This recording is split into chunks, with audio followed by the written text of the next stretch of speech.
The story of the coal cellar princess. Once upon a time there were 3 beautiful princesses, but with very different personalities. The 2 eldest princesses only depend on themselves and love wealth. Both were married by their father to rich, mandarin families. Possessing gold, silver and wealth, the 2 of them just sat around having fun every day without worrying about anything. Housework is entrusted to the workers and residents. As for Princess Ba, she does not rely on wealth to live, but on the contrary, she is very diligent in working, diligent, and definitely refuses to marry from a rich family. One time, the king wanted to marry her to his son. Because she did not accept, the king was very upset and Princess Ba was kicked out of the palace by her father. The king also ordered someone to give her a blind horse and said, "If you Don and number 39 want to live rich, then get out of this house. I want to see how you can get rich with your other 2 hands and forbid you to return to the palace until you have more money and wealth than your 2 sisters." Princess Ba was not at all sad. She patted the blind horse and said, "Later I will become rich and cure the horse from blindness." Then she jumped on the horse and number 39's back and quietly set off. Although the horse was blind in both eyes, it walked very evenly. At dusk, the horse stopped in front of a small hut along the trail in a forest. The princess got off her horse and entered the tent. When she asked, she found out that this was the house of an old widow. The old lady was over 60 years old, and had a son who had just turned 30, who specialized in burning coal. That and number 39's why people used to call him Coal. After a while of chatting and greetings, the princess announced her name and situation and that she wanted to stay and be the old lady and number 39's daughter-in-law. Hearing that, the old lady was scared, clasped her hands and bowed to the princess and refused. The coal burner did not dare to accept the invitation. He invited the princess to stay one night and then early tomorrow morning he would take her there wherever she was going. Princess Ba sincerely asked to stay and be the old lady and number 39's daughter-in-law and then and number 39's wife. The old lady had no way to refuse, so she had to accept. After a normal meal, the princess asked about all the business and all the morning and night activities in the house. Parents and children chatted intimately until late at night. The next morning, the old woman and her mother went their separate ways as usual. The old lady got up early to cook rice for her son to eat before going to work. Then also got up very early and prepared 2 buckets of water for his mother. The princess also got to work. She got up earlier than usual in the palace to clean the house, sweep the courtyards, and let her horses graze. After breakfast, then put on his knife and threw his basket into the forest. Princess Ba offered to go with her, but the old lady told her to stay behind and hoe the garden so she could plant corn on the right day and season.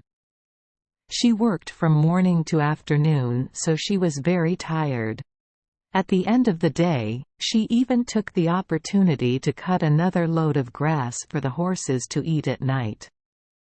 In the evening, Coal brought back a load of coal.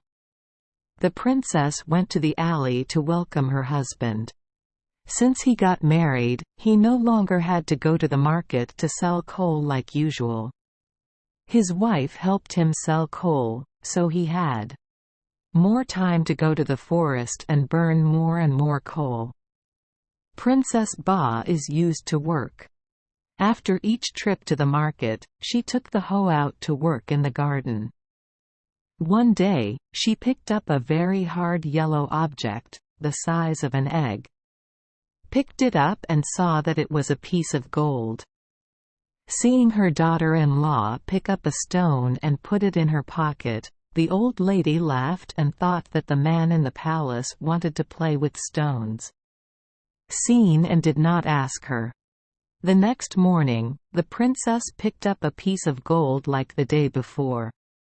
She picked it up again, put it in her pocket, and put it on her bedside table. Every day she still worked with her mother-in-law to hoe the land and then continued to plant with the old woman. The coal burner still goes to the forest to make charcoal and returns each day with a heavy burden. Even though she was busy all day, the princess never forgot her horse. Every day she spent time cutting more grass and picking more forest leaves for the horses to eat at night. One day, taking her horse to drink water, she met a Taoist monk. Seeing the fat and beautiful horse but blind, the Taoist stopped and asked what happened. The princess offered to treat the horse and number 39's eyes. The Taoist told him that if you want to cure a horse from blindness, you must feed him with leaves from the top of Tian Mountain and drink water from the artesian well at the top of Tian Mountain for 3 consecutive months. The princess thanked the Taoist. From then on, every afternoon, after finishing gardening, she would quickly climb to the top of Mount Tian to pick man leaves and draw magical water back to her horse. She persistently did this job for 3 long months. Sure enough, the horse was no longer blind. One day, she offered to follow her husband into the forest to burn charcoal, but he did not agree because he was afraid that his wife would not be able to climb the slope. Waiting for her husband to leave, she secretly followed. Arriving there, the princess asked her husband how to cut down trees and cut branches, then she got to work. The job of cutting trees eventually gets used to it. Soon the cut logs were stacked tightly around the brazier. The princess discussed with her husband digging 1 or 2 more furnaces. The next morning, while watching the furnace, Then and his wife dug a second furnace. While digging, the princess suddenly found 2 pieces of gold, then dug up 2 or 3 more pieces. She cried out happily. After that, the couple found a lot more gold. The princess told her husband to keep the matter a secret and find a way to gradually transfer the gold home. From that day on, every afternoon the couple brought home a load of coal and sent their horses to carry another load. In every basket and burden of coal there are 10 or 15 pieces of gold. For 3 months, she and her husband moved all the gold to their house and hid it carefully. The corn garden planted by her and her mother and number 39's hands has reached harvest time. She and her husband had to build a tent to store harvested corn. From then on, the house had enough corn to eat all year round and had enough money to spend. Seeing that the house had 5 or 10 times more gold than her father and number 39's gold treasury, the princess discussed with her husband and mother, building a house, buying buffaloes and fields. She told her husband to go to the palace and measure the king and number 39's house to make a house just like that. Mr. Det then followed his wife and number 39's instructions and went to the palace to measure the length, width, and height of the king and number 39's palace. The king saw this and immediately shouted at Then. He replied without fear, "I am a coal burner, the husband of Princess Ba, and the king and number 39's son-in-law. According to the princess, I came here to measure the king and number 39's palace to build such a big house." After hearing this, the king was very angry, shouted loudly and ordered soldiers to chase Then. The two eldest princesses also came out to scold him severely. Then Guy said nothing and calmly walked out the city gate. Returning home, he told his wife the story that had just happened in the palace. The princess comforted her husband, "In the future I will be your father and number 39's king, and you too know. Now please bear with it for a while." Mr. Cole went into the city and hired a group of workers to build a house. The crew worked day and night, and within just 2 months, the building was completed. On the day she returned to her new home, she told her husband to invite her father and queen to visit. This time the king did not yell like before, but he sarcastically told Then to go home and make a golden palanquin and a golden hammock to welcome him so the king and queen could go. Princess Ba had the workers immediately cast a golden palanquin and a golden hammock to welcome the king and queen. Seeing that, the king was very surprised. Although the king did not like the stubborn and difficult princess, he still wanted to come and see how the princess was doing. The king, queen and 2 older princesses went to Princess Ba and number 39's side. The 4 people arrived at Princess Ba and number 39's house while the house was crowded with guests coming to congratulate the new house. Looking at the massive building, with its columns, rafters, and beams all elaborately carved with dragons and phoenixes, and painted with bright gold, the king was even more surprised.